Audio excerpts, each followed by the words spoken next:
when you're hurting, He's always with you. Your goodness is running after, it's running after me. With my life laid down, come on, say it. I surrender now, I give you everything. Your goodness is running after, it's running after me. Coming from your heart, we tell our Father, thank you, Father. All my life you have been faithful. For all my life you have been so, so good. With every breath that I am able, I will sing of the goodness of God. If you believe it, help me sing it right now. Come on, we say, all my life you have been faithful. There's never been a moment without you. All my life you have been so, so good. With every breath, yeah. Come on, just tell your Father, say, I will sing of the goodness of God. It doesn't matter what it looks like. I will sing of the goodness of God. It doesn't matter what you feel right now. Just lift your voice and say of the goodness of God. God, we thank you for your goodness.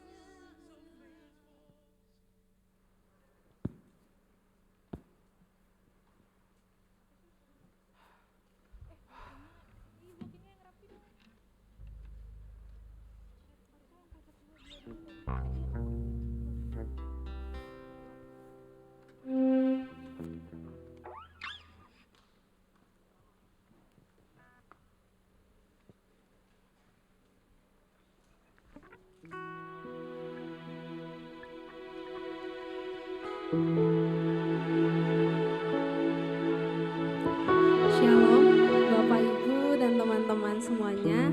Selamat datang di Maranatha Fellowship minggu ini yang bertemakan kepemimpinan yang menghamba dan akan dilayani oleh Bapak Pendeta Yohanes Bambang Mulyono MTH selaku Pendeta Universitas.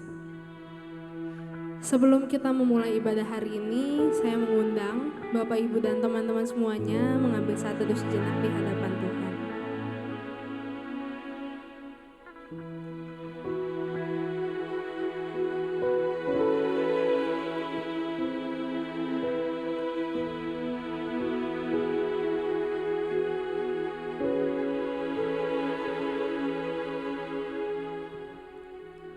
Nats panggilan beribadah hari ini diambil dari Markus 10 ayatnya yang ke-43 sampai yang ke-44.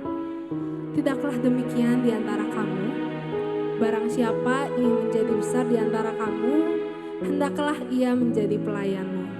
Dan barang siapa ingin menjadi yang terkemuka di antara kamu, hendaklah ia menjadi hamba untuk semuanya. Bapak Ibu, saya undang untuk bangkit berdiri.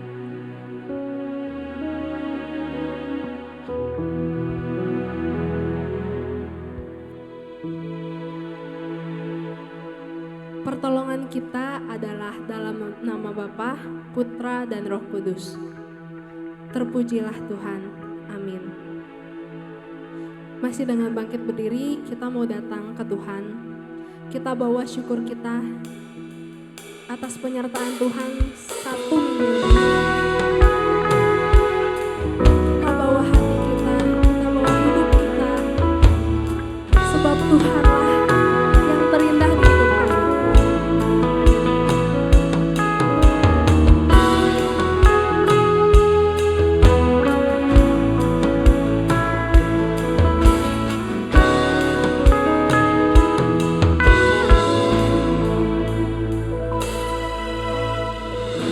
Ku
Lebih dalam lagi kita puji Tuhan, kita sembah lagi. Kita datang karena syukur kita.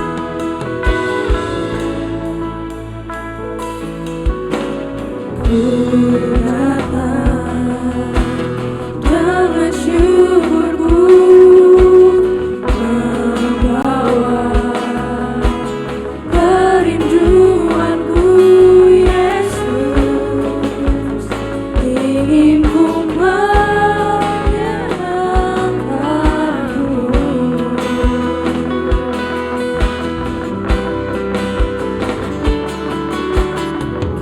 Karyamu indah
bersyukur kami.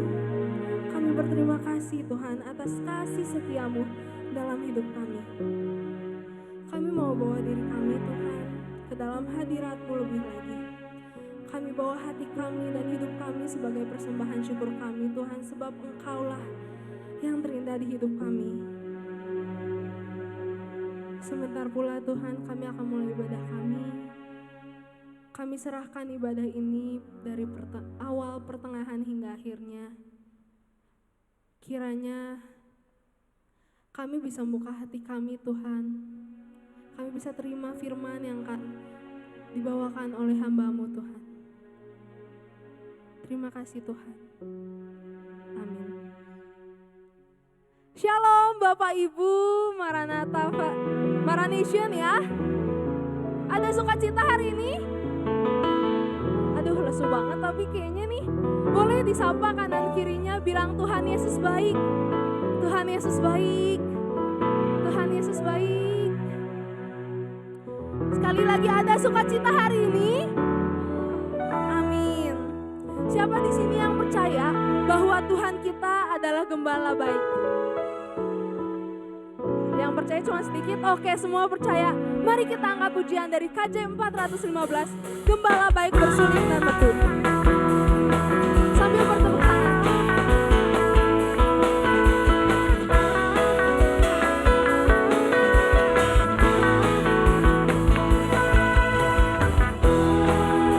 Bersuling dan teguh, membimbing aku pada tenang dan memberikan aku berteduh.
Kita mau siapin hati kita untuk dengar firman Tuhan.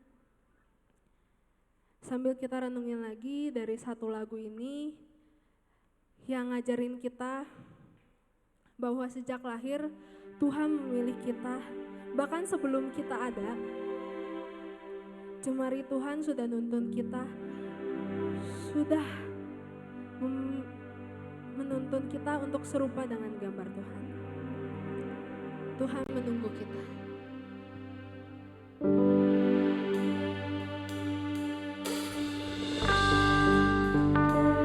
Bahkan sebelum kita mengenal Tuhan, mungkin di antara Bapak Ibu pernah membuang hidup.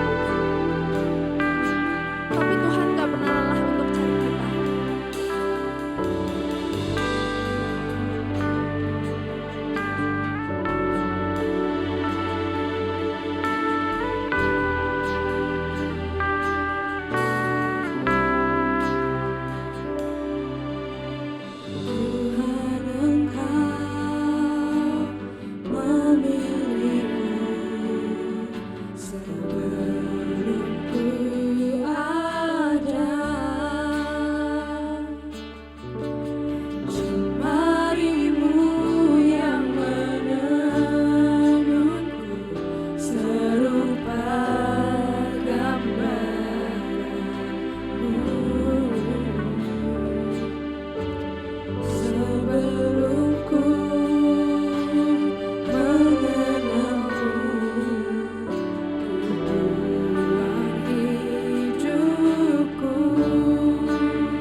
Mari kita bersama merendahkan diri kita sebelum kita mendengarkan firman Tuhan.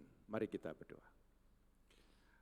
Bapa yang maha baik, yang di dalam Kristus kami mengenal Allah yang benar, Allah yang menyelamatkan, menguduskan, dan berkuasa memelihara hidup kami.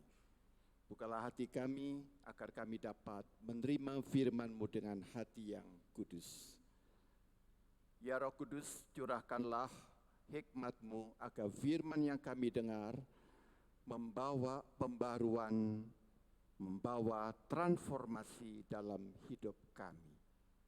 Jadikanlah kami umat Tuhan sebagai pemimpin dan pemimpin yang menghamba, yang melayani. Kami serahkan di dalam penyertaan Tuhan. Dalam nama Tuhan Yesus kami berdoa. Amin. Saudara yang dikasihi oleh Tuhan, Bapak Ibu, para mahasiswa yang dikasihi, kita akan membaca dari Injil Matius pasal 20, ayat 20 sampai dengan ayat 28. Kita mau belajar tentang satu topik kepemimpinan yang disebut dengan servant leadership. Firman Tuhan demikian. Maka datanglah ibu anak-anak Zebedeus serta anak-anaknya itu kepada Yesus, lalu sujud di hadapannya untuk meminta sesuatu kepadanya. Kata Yesus, apa yang kau kehendaki? Jawabnya, berilah perintah supaya kedua anakku ini boleh duduk kelak di dalam kerajaanmu, yang seorang di sebelah kananmu dan yang seorang lagi di sebelah kirimu. Tetapi Yesus menjawab katanya, kamu tidak tahu apa yang kamu minta. Dapatkah kamu meminum cawan yang harus kuminum? Kata mereka kepadanya, kami dapat. Yesus berkata kepada mereka, cawanku memang akan kamu minum. Tetapi hal duduk di sebelah kananku atau di sebelah kiriku, aku tidak berhak memberikannya. Itu akan diberikan kepada orang-orang bagi siapa Bapakku telah menyediakannya. Mendengar itu marahlah ke-10 murid yang lain kepada kedua saudara itu. Tapi Yesus memanggil mereka lalu berkata, kamu tahu bahwa pemerintah-pemerintah bangsa-bangsa memerintah rakyatnya dengan tangan besi, dan pembesar-pembesar menjalankan kuasanya dengan keras atas mereka. Tidaklah demikian di antara kamu, barang siapa ingin menjadi besar di antara kamu, hendaklah ia menjadi pelayanmu.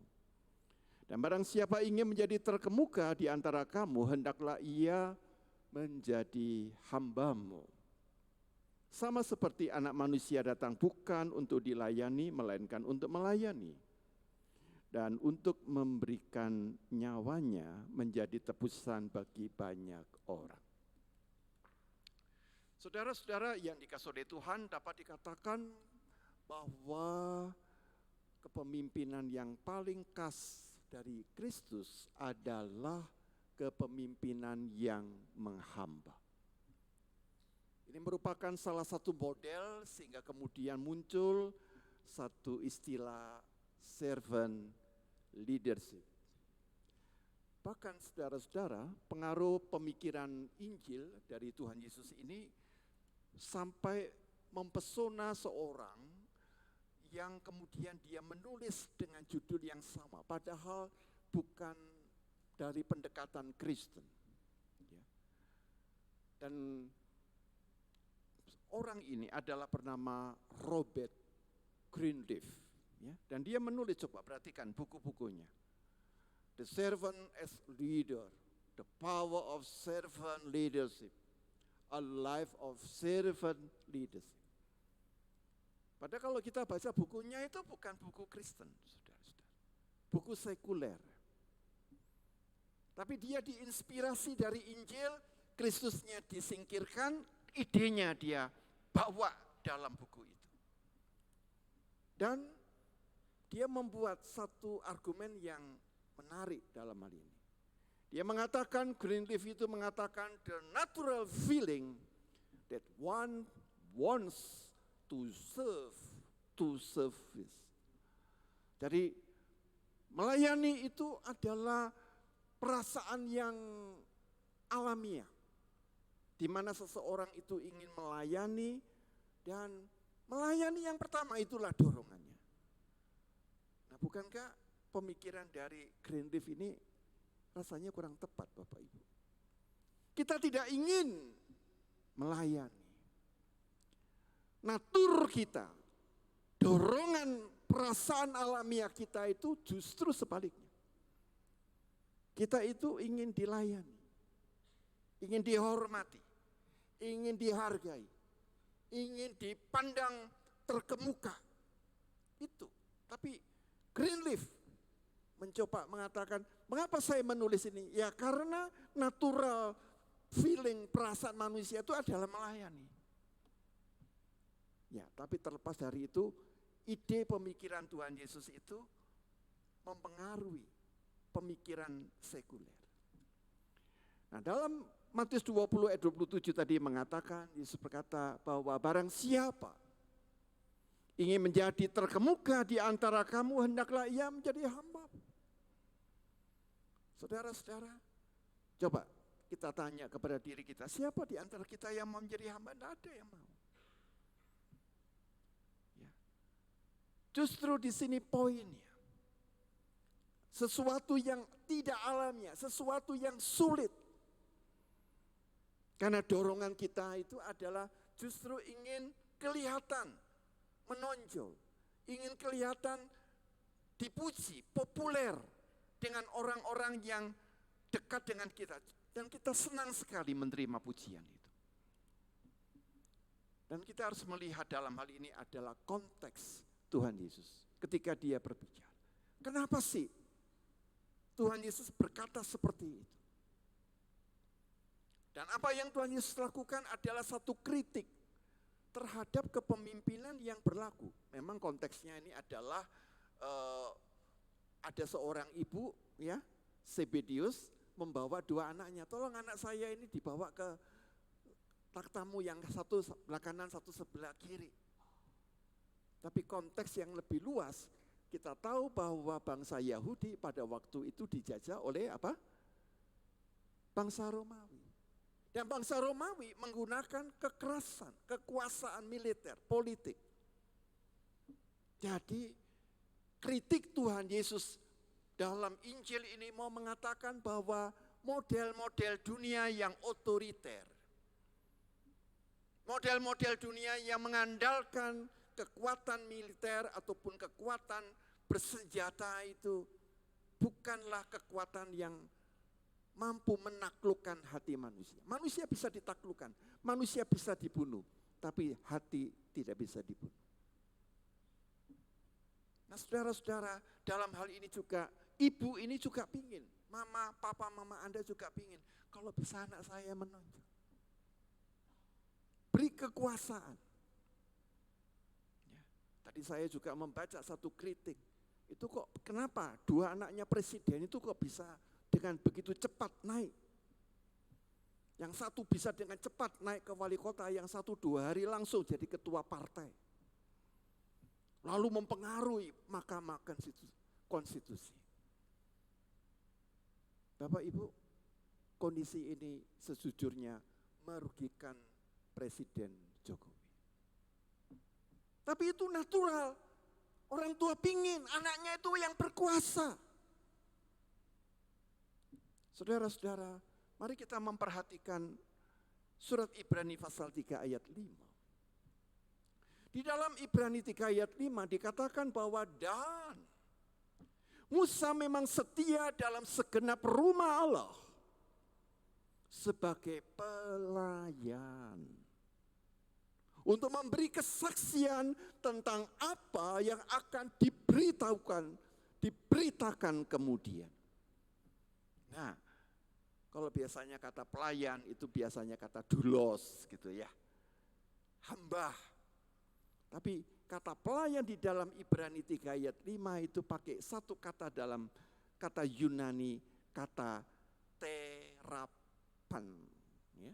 terapan, terapiu, terapi. Nah, ini menarik sekali bahwa pelayan itu memang melayani untuk melakukan apa? Melakukan terapi, melakukan pemulihan. Pelayan ini bukan pekerjaan yang rendah, tapi pelayan itu punya skill, punya kompetensi untuk apa? Untuk melakukan pemulihan. Maka di dalam konteks terapan, terapiu, terapi, itulah yang kemudian dikenakan kepada Yesus. Yesus melayani dalam arti Yesus melayani untuk memulihkan. Untuk memulihkan setiap kita, memulihkan kondisi kita yang rusak. Nah, kalau itu dipulihkan maka akan muncul realitas rumah Allah. Ya, rumah Allah itu gambaran rumah, ya. Home sweet home itu artinya rumah yang enak, sejahtera, tentrem. Saudara-saudara, dan kita melihat bahwa kecenderungan penguasa itu dari dahulu tuh ya sama saja. Ya, apakah itu zamannya Orde Lama, Pak Bung Karno, lalu Pak Harto Orde Baru, lalu diganti oleh berikutnya presiden berikutnya B.J. Habibie, Megawati dan sebagainya. Sampai sekarang ya sama aja. Kamu tahu bahwa pemerintah bangsa-bangsa memerintah rakyatnya dengan tangan besi. Dan pembesar menjalankan kuasanya dengan keras atas mereka. Hanya yang satu itu vulgar, yang satu ini halus. Tapi intinya sama. Itu kecenderungan bahkan penguasa dunia pada umumnya seperti itu. Apakah yang dilakukan Rusia terhadap Ukraina? Lalu dengan PD-nya Presiden Putin tampil, saya akan menjadi juru damai bagi Israel dan Hamas. Coba saudara pikir. Kamu yang ngobarkan perang lalu kamu mencoba tampilkan diri sebagai seorang pembela perdamaian. Saudara-saudara yang dikasihi oleh Tuhan, apa yang terjadi itu kalau kita baca dipengaruhi oleh satu pemikiran yang bernama Niccolo Machiavelli. Ya, ini saudara tentunya pernah mendengar ya tokoh ini ya, Niccolo Machiavelli. Gitu ya. Kalau saudara membaca bukunya yang berjudul The Prince, ya, Pangeran. Dia mengatakan bahwa suatu negara itu bagaimana supaya kuat. Negara itu harus seperti kancil dan singa. Ya, saudara tahu kalau dalam cerita waktu kecil itu ya, kancil itu cerdik ya, pinter nipu sana nipu sini ya, dan jiwanya harus seperti singa. Artinya apa? Sebagai kancil penguasa itu harus pandai mencari lubang jaring, dan singa ini bisa dengan suaranya yang mengaum menakutkan banyak orang. Itu konsep Machiavelli yang memengaruhi banyak pemikiran dari kepala negara, presiden-presiden yang ada di muka bumi, termasuk juga di Indonesia. Nah, saudara-saudara yang dikasihi oleh Tuhan, karena itu bagi Machiavelli adalah suatu negara itu boleh. Negara itu boleh berbuat apa saja asalkan tujuan itu tercapai. Apakah caranya itu benar, itu nanti. Yang penting tujuan tercapai. Nanti kalau kalian belajar etika, maka akan muncul istilah etika teleologis. Yang penting tujuannya, yang penting telosnya. Sehingga Machiavelli berkata, segala yang baik adalah apa saja yang bisa memperkuat kekuasaan seorang penguasa atau raja. Jadi segala yang baik apa saja boleh. Kalau perlu undang-undang pun saya ganti supaya anak saya bisa naik. Itu sayang sekali. Keberhasilan yang banyak itu bisa rusak oleh hal-hal seperti ini. Nah saudara-saudara, karena itu kita melihat bagaimana Tuhan Yesus berkata, barang siapa ingin menjadi terkemuka di antara kamu, hendaklah ia menjadi hamba. Saudara bisa melihat perkataan Yesus begitu kontras. Kontras sekali. Sehingga sangat tepat ketika kalau kita membaca nubuat Yesaya pasal 9 ayat 5. Lambang pemerintahan ada di atas bahunya dan namanya disebutkan. Ajaib, Allah yang perkasa, Bapa yang kekal, Raja damai. Jadi Kristus itu sungguh-sungguh adalah Raja damai. Saudara-saudara yang dikasihi oleh Tuhan, maka kita bisa melihat bahwa kita hidup di antara dua kuasa. Ada kuasa dunia, ada Kristus yang memberikan daya pemulih. Kuasa dunia kita tahu kekuatannya dahsyat sekali. Bukan hanya bidang politik, tapi bidang agama pun juga dipakai. Bidang sosial, ekonomi. Dipakai untuk apa? Menindas siapa yang lemah. Negara kita memang bebas dari penjajah. Tapi negara kita masih menjajah yang minoritas. Di negara kita masih kita jumpai. Orang beribadah bisa diusir, orang beribadah bisa dipinggirkan. Dan semuanya atas nama Tuhan, atas nama kerukunan. Tidak demikian Kristus. Kristus tampil sebagai pelayan, sebagai terapiu, pemulih yang holistik. Untuk apa? Menyembuhkan mereka yang lemah, yang tidak berdaya, mereka yang marginal, mereka yang harkat dan martabatnya itu direndahkan. Tuhan itu angkat. Saudara-saudara, maka kita bisa melihat sikap pendirian Yesus.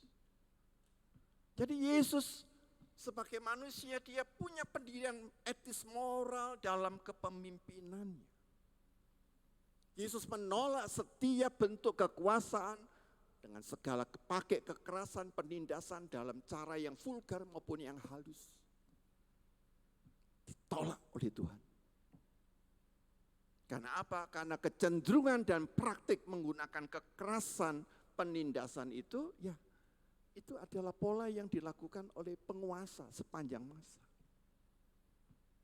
Karena itu kalau nanti kalian menjadi penguasa, ya penguasa itu macam-macam Bapak Ibu. Akan kelihatan siapa diri kalian ketika kalian itu diberi kuasa. Kalau kita seorang yang karakternya baik, kita sejak awal sampai akhir, saya tidak mau. Saya ataupun anak-anak saya tidak boleh menggunakan kekuasaan itu. Itu harus menjadi prinsip. Cara menilai presiden, calon presiden itu juga begitu. Siapa saja yang menggunakan kekuasaannya, udah tidak usah dipilih. Saudara-saudara yang dikasihi oleh Tuhan. Dan kita belajar satu poin penting bahwa penguasa yang menggunakan kekuasaan itu menjelma menjadi apa? Kolonialisme dan imperialisme. Arti kolonial itu apa? Seringkali orang bingung antara kolonial imperial. Kolonial itu menekankan kepada penguasa yang bisa menguras habis sumber daya alam di negara yang ditaklukkannya. Jadi kolonial itu berkaitan dengan menguras ya, macam-macam. Kalau Indonesia Belanda dulu menguras rempah-rempah. Gitu. Ya. Nah, kalau imperialisme itu tidak, Bapak Ibu. Imperialisme itu dalam rangka untuk menanamkan pengaruh kekuasaan secara politik dan militer dalam semua bidang kehidupan. Nah, karena itu nanti VOC itu menjadi pemerintah. Jadi kolonial ini menjadi imperialis. Jadi karena itu kolonial dan imperialis itu saudara kembar, Bapak. Saudara kembar kolonial dan imperial itu akan menggunakan kekuatan apa saja, senjata kalau perlu. Pakai militer, pakai tipu muslihat. Asal tujuan dan politik itu dapat tercapai. Dan mereka menempatkan diri sebagai penguasa yang harus ditaati, dipenuhi segala keinginan. Dan itu bukan berarti hanya negara, Bapak Ibu. Bisa juga di dalam kehidupan institusi. Ya. Kalau kita tidak hati-hati di Maranatha juga bisa ada penguasa di bidang ini, penguasa di bidang itu, penguasa di bidang ini. Hati-hati gitu. Nah kita lihat itu, kita baca ini. Tujuannya apa ini? Saudara-saudara yang dikasih oleh Tuhan, karena itu kalau kita lihat maka di sana kita melihat dengan cara yang sangat khas dari Yesus. Yesus bukan hanya seorang nabi sebagaimana yang dikatakan banyak orang di masyarakat kita. Dia adalah penguasa, bukan hanya penguasa di Israel, tapi juga disebutkan penguasa langit dan bumi. Kita mendengar satu ayat yang penting, Matius 28 ayat 18. Kepadaku telah diberikan segala kuasa di surga dan di bumi. Penguasa surga dan bumi.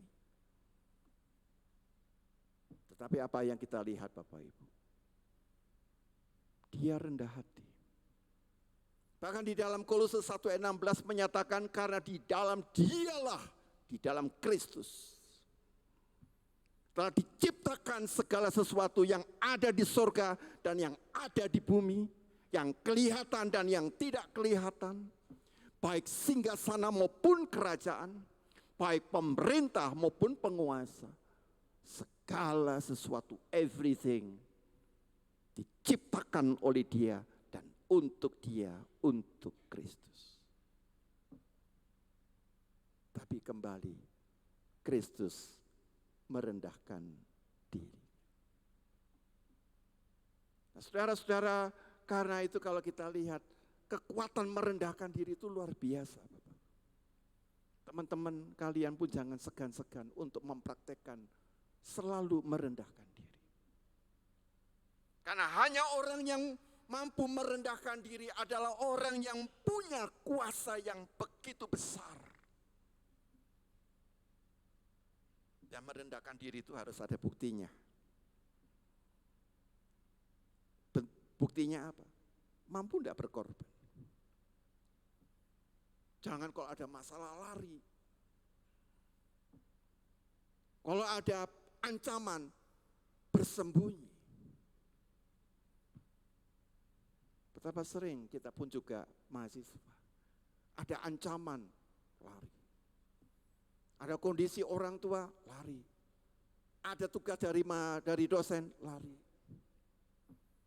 Kalau Anda rendah hati, Anda terima itu tantangan dengan jiwa yang besar. Tapi kalau kita pakai kekerasan, oh saya kalau gitu saya lawan dengan cara saya pergi saja. Pergi itu adalah kekerasan secara roh. Mungkin kamu tidak melakukan dengan militer karena ada kekuatan militer. Tapi itu membuat kita pribadi yang gagal. Nah, apa yang menarik dari Yesus, sang penguasa langit dan bumi? Kepadaku telah diberikan segala kuasa di surga dan di bumi.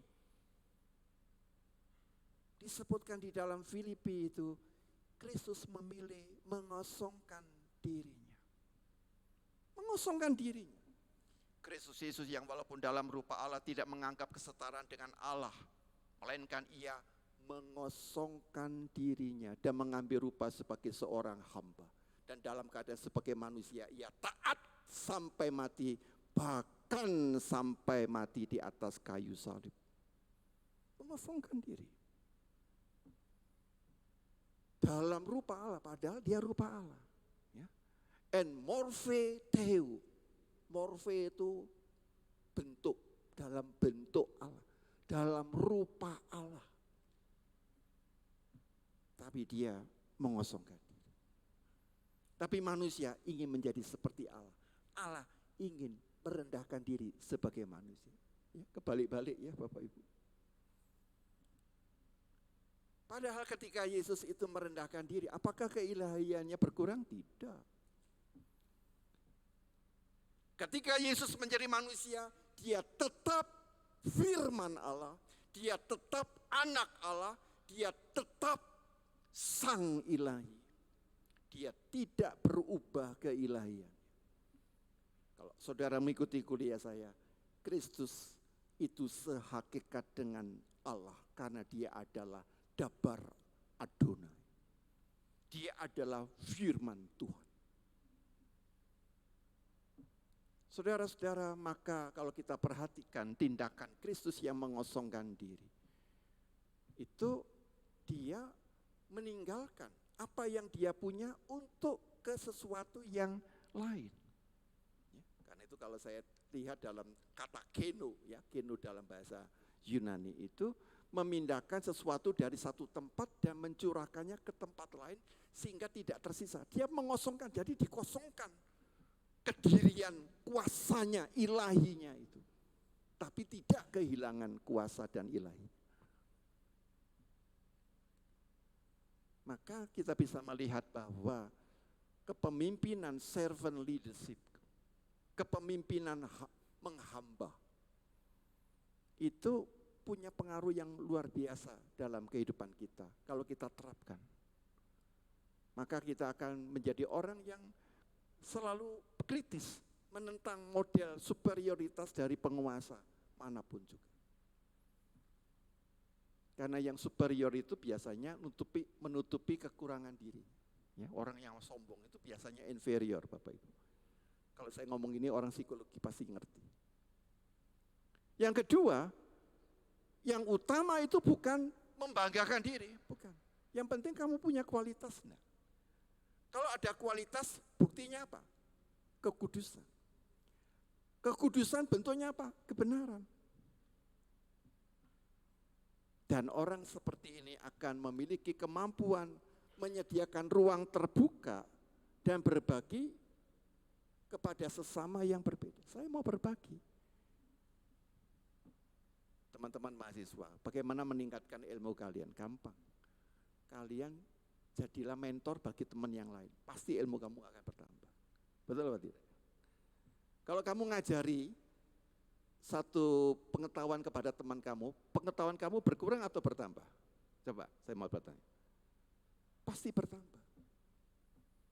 Karena itu bersyukurlah kita menjadi dosen. Karena menjadi dosen itu ilmu itu kalau dibagi makin bertambah ya, aneh gitu. Kalau kita punya uang dibagi habis. Tapi kalau punya ilmu dibagi itu anehnya. Makin dibagi ilmu itu makin bertambah. Jadi karena itu bentuk sel-sel grup ya. Diajari teman-teman yang kurang, ayo di sini. Nanti teman-teman yang kurang Anda beri ilmu, ilmu Anda akan kembali berlipat kali ganda. Saudara-saudara, maka yang keempat itu adalah mampu mengubah hati manusia dengan kelembutan, dengan keramah tamahan. Punishment itu tidak boleh dilakukan dengan kasar. Tidak boleh. Punishment tetap dilakukan dengan cinta kasih, dengan kelemah lembutan. Pak, bagaimana kalau dosen saya kasar? Saudara bantu dia.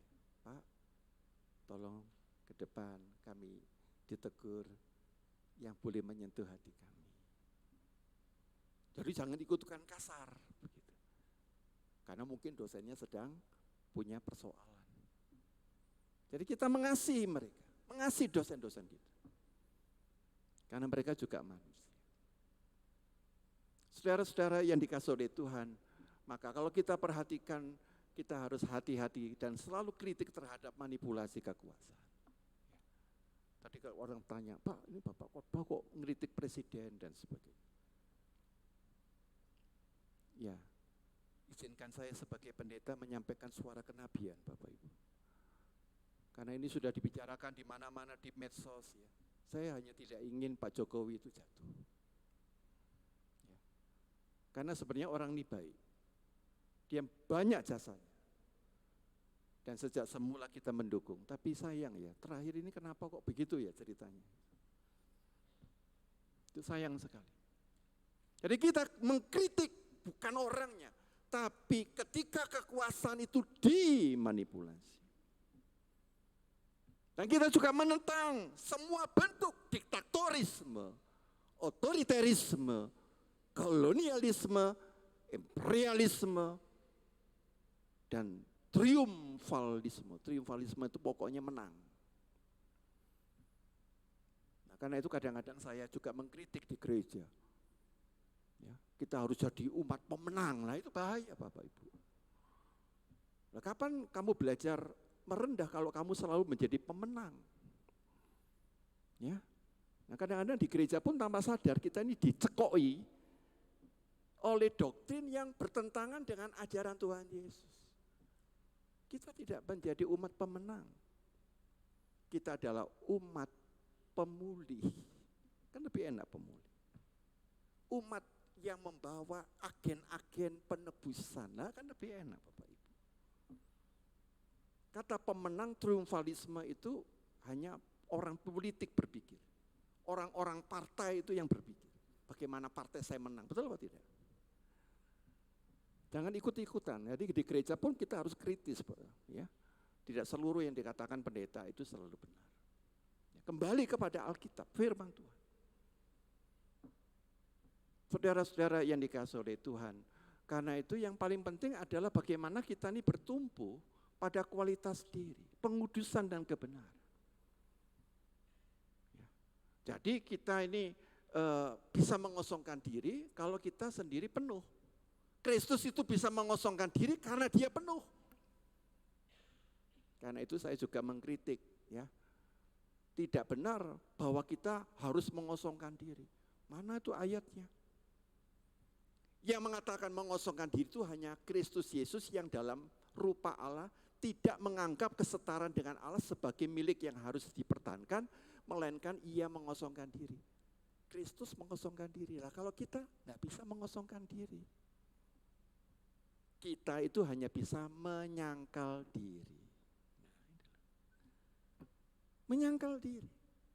Siapa saya? Saya tidak punya sesuatu yang bisa saya kosongkan. Saya hanya bisa menyangkal diri saya. Nah karena itu dengan menyangkal diri, dengan berlandaskan kepada Kristus yang mengosongkan diri, kita akan lebih terbuka dan bisa berbagi ruang. Ya. Jadi kalau kita menghamba itu bukan berarti Anda rendah diri, tidak. Kita bukan menjadi orang yang inferior, tidak. Orang yang rendah hati itu orang yang kaya, punya sesuatu. Karena hambatan kita yang terbesar, kita menyediakan ruang, tidak menyediakan ruang dan menganggap diri kita, kelompok kita yang paling baik. Saudara-saudara yang dikasihi oleh Tuhan, karena itu mari kita mengubah dengan kekuatan kasih dari Tuhan. Di mana kepemimpinan Kristus itu menaklukkan hati manusia. Ya, pendidikan itu bersumber pada hati. Bagaimana kita ubah hati banyak orang. Hati mahasiswa itu. Kita sapa dengan lembut. Dosen-dosen juga diubah. Dengan sapa, ingatkan dengan lembut. Maka kita akan mendengar kata-kata Tuhan Yesus Markus 10:45. Hafal semua ya? Markus 10:45. Mari kita baca bersama-sama. Hafal semuanya. Sebab Anak Manusia datang bukan untuk dilayani, melainkan untuk melayani dan memberikan nyawanya menjadi tebusan bagi banyak orang. Dunia hanya sampai di sini. Bukan dilayani, melayani. Sudah titik. Yesus berkata, bukan dilayani, melainkan melayani dan memberikan nyawanya menjadi tebusan bagi banyak orang. Kiranya Tuhan memberkati saudara. Amin. Baik Bapak Ibu, kita akan buka diskusi interaktif. Bila mana dari Bapak Ibu dan teman-teman ingin bertanya, boleh diangkat tangannya.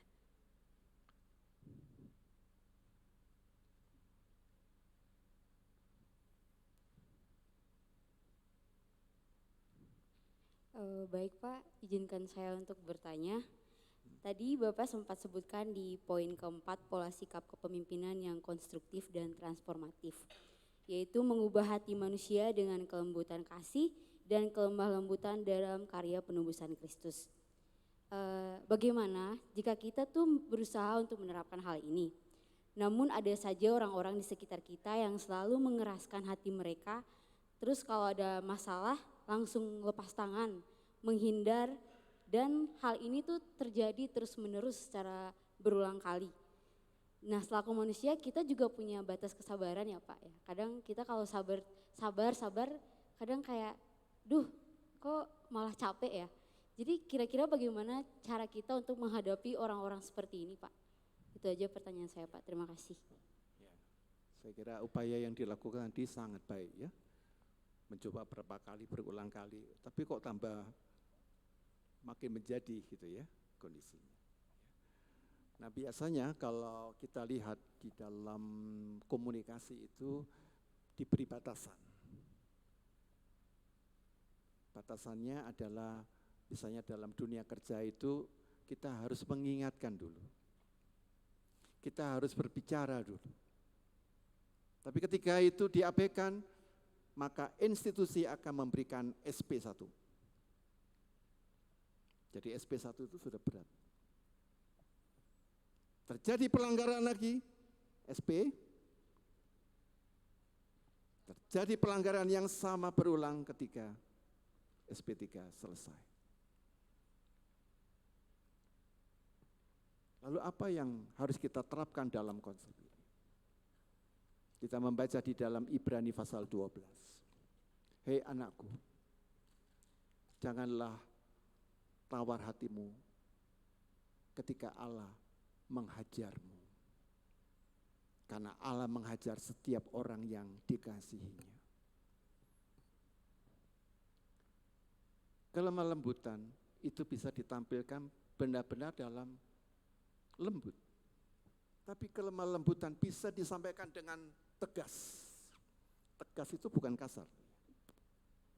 Lemah lembut tapi apa? Tegas. Jadi jangan segan untuk berkata tegas kepada orang, teman yang mengabaikan nasihat kamu. Kalau dia abaikan, perhatikan kata Yesus. Kalau ada saudaramu bersalah, tegurlah dia apa? 4 mata. Kalau dia tidak mau mendengarkan nasihatmu, apa yang kedua? Bawalah 2 atau 3 orang saksi. Atas keterangan 2-3 orang saksi, maka perkaranya tidak dapat disangsikan. Tetapi, jikalau ia tidak mau mendengarkan jemaat, langkah ketiga, bawalah persoalannya kepada jemaat. Sudah dibawa dalam jemaat, di sidang, mengeraskan hati. Maka keempat, ini bahaya. Serahkanlah kepada Tuhan supaya iblis yang akan menggorengnya, memasaknya, gitu. Kira-kira seperti itu. Ini bahasa saya supaya lebih gampang ngertinya gitu. Di prosesnya gitu. Nah karena itu teman-teman, kalau kita punya teman yang masih mau mengingatkan kita, bersyukur. Ya. Kalau Anda mengeraskan hati, ini paling maksimal. Kalau ada sampai membawa beberapa orang saksi, masalah Anda sudah berat sekali. Apalagi dibawa kepada jemaat. Mari kita tidak mengabaikan orang yang ngomong dengan lemah lembut. Karena lemah lembut bisa lembut tapi bisa tegas. Kiranya Tuhan menolong setiap kita. Amin. Baik, terima kasih banyak Bapak Ibu dan teman-teman yang sudah menyampaikan pertanyaan. Terima kasih juga Pak Pendeta untuk firman Tuhannya.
Baik, Bapak, Ibu, teman-teman sekalian, mari kita bersatu dalam doa.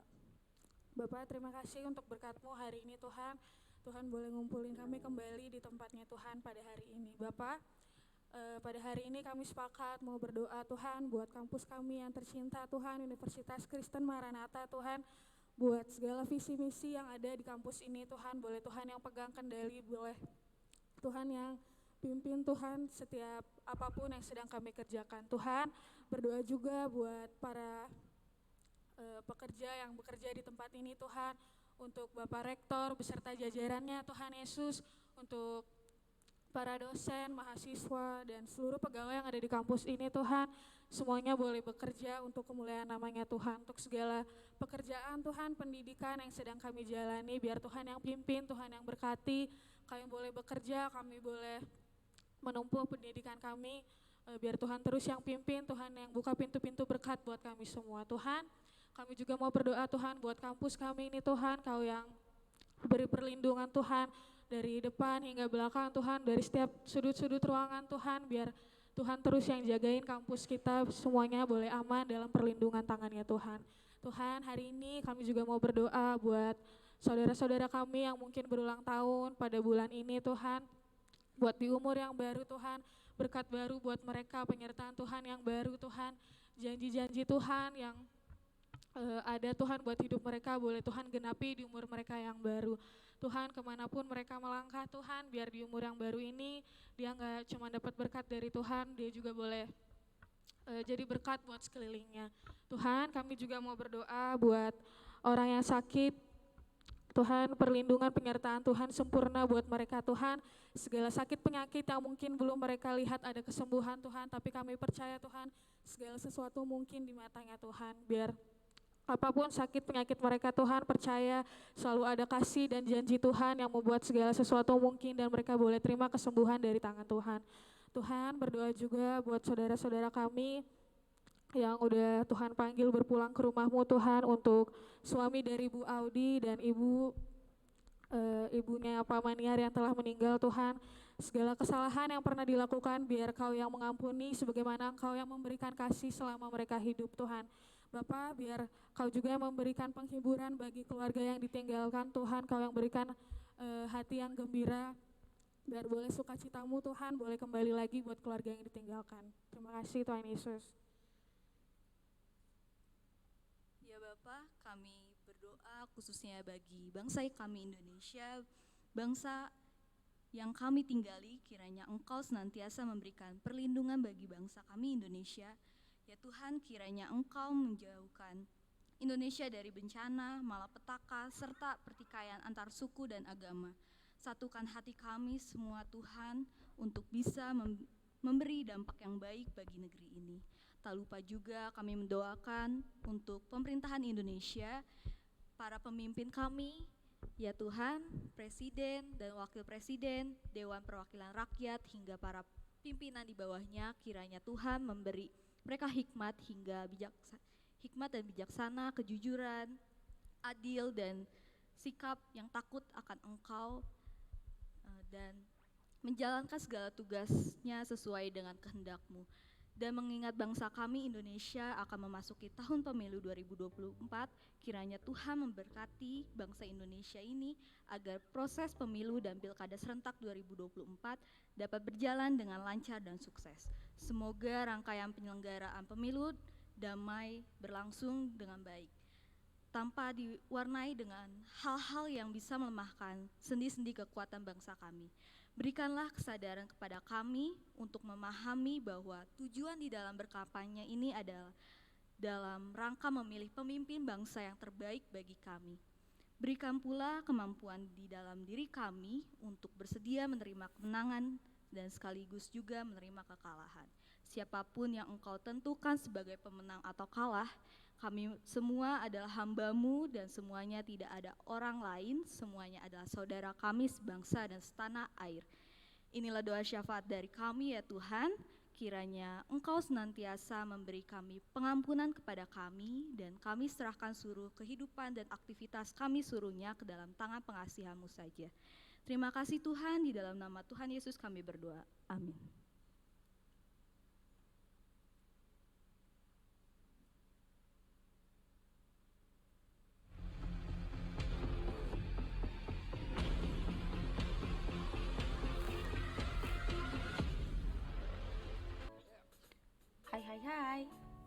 kabar Bapak Ibu Saudara dan teman-teman hari ini? Semoga semuanya dalam keadaan yang sehat ya. Berjumpa lagi di Maranatha Fellowship minggu ini. Kami akan menyampaikan beberapa informasi di antaranya. Bapak Ibu dan Saudara sekalian, jangan lupa saksikan Inspirasi Maranatha setiap hari Senin pukul 7 malam di platform YouTube Universitas Kristen Maranatha dan bisa juga diakses di platform YouTube iStream Studio. Bapak Ibu Saudara sekalian, jangan lupa untuk saksikan juga Ice Podcast dengan host terkece kita Bapak Pendeta Hariman di platform YouTube iStream Studio setiap hari Selasa pukul 7 malam. Teman-teman mahasiswa, Bapak Ibu dan rekan-rekan, mari sama-sama kita merenungkan firman Tuhan setiap harinya. Dan renungan dapat disaksikan di Instagram bpk.maranatha atau bisa juga diakses di platform YouTube iStream Studio. Untuk teman-teman mahasiswa, rekan-rekan saudara dan Bapak Ibu yang rindu melayani, Bapak Ibu bisa mendaftarkan diri melalui nomor WhatsApp yang tertera di layar. Kami mengucapkan selamat ulang tahun untuk Bapak Ibu yang berulang tahun di bulan ini ataupun di minggu ini. Kiranya Tuhan memberikan sukacita, berkat yang melimpah, serta damai sejahtera yang daripada Tuhan. Kami juga mengajak Bapak Ibu yang memiliki keinginan untuk pelayanan di bidang suara, Bapak Ibu bisa ikut latihan Seraphim Choir setiap hari Selasa pukul 3 sore di Studio Seraphim GWR Mantri 1. Jangan lupa untuk hadir kembali ya di Maranatha Fellowship minggu depan di tempat dan jam yang sama. Mari Bapak Ibu kita membangun iman kita tidak hanya melalui renungan dan ibadah, tapi juga sharing dengan sesama melalui program cell group. Apabila ada hal yang ingin ditanyakan, dapat menghubungi nomor WhatsApp di bawah ini atau bisa langsung datang ke Badan Pelayanan Kerohanian di GAP lantai 2. Kami mengucapkan terima kasih untuk Bapak Ibu, rekan-rekan saudara yang sudah menyumbangkan buku untuk TK Patra Tamiang. Buku sudah kami serahkan minggu lalu. Kiranya melalui pemberian ini kita semua bisa menjadi berkat bagi yang membutuhkan.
dan rekan-rekan diingatkan juga untuk mengisi link. Baik, kami juga menghimbau untuk Bapak, Ibu, dan teman-teman mengisi link evaluasi yang sudah tertera di depan, sehingga kami bisa memperbaiki bila mana ada kekurangan dalam peribadahan Maranatha Fellowship.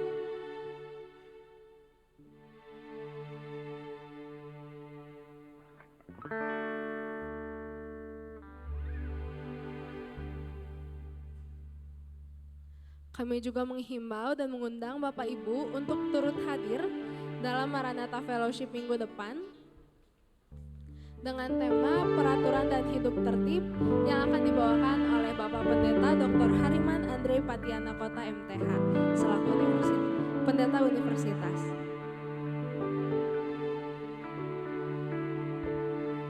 Kami juga mengundang untuk direktorat-direktorat lain ikut mengadakan sel group yang sudah kami siapkan. Kami juga mengucapkan terima kasih untuk Badan Pelayanan Kerohanian dan DK yang sudah melakukan sel group.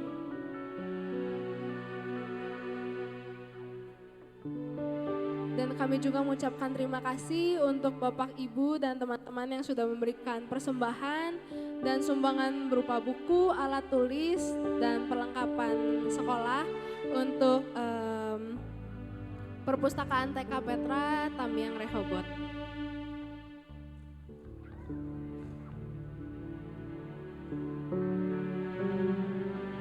Bapak Ibu, kami persilakan untuk mengisi link evaluasi.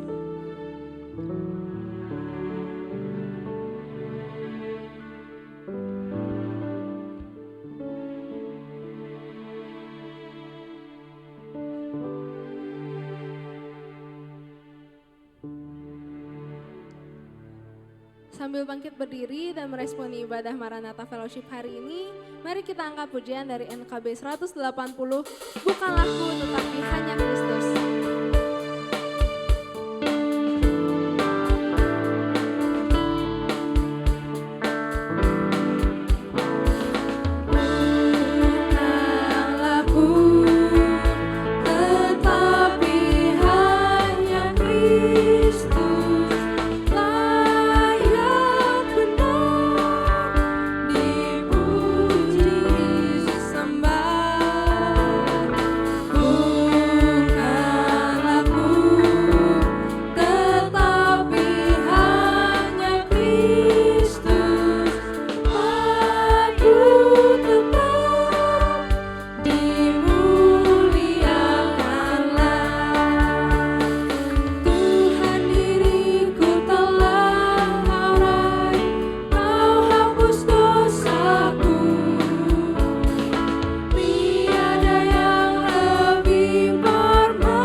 Untuk menyambut berkat dari Tuhan.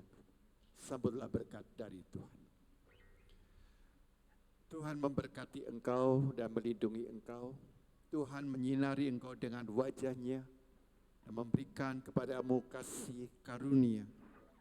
Tuhan menghadapkan wajah-Mu kepada dan memberikan Engkau damai sejahtera.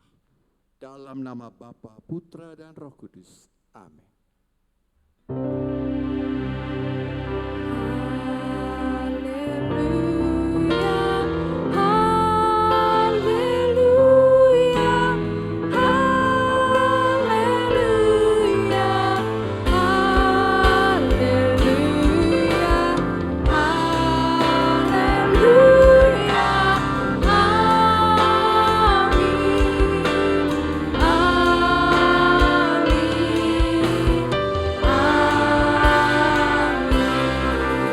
Bapak Ibu dipersilakan untuk duduk mengambil satu dosis di hadapan Tuhan.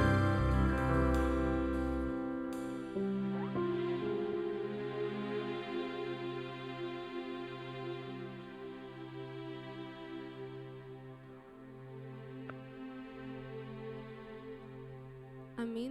Ibadah selesai. Bapak Ibu, sampai berjumpa di Maranatha Fellowship minggu depan. Terima kasih.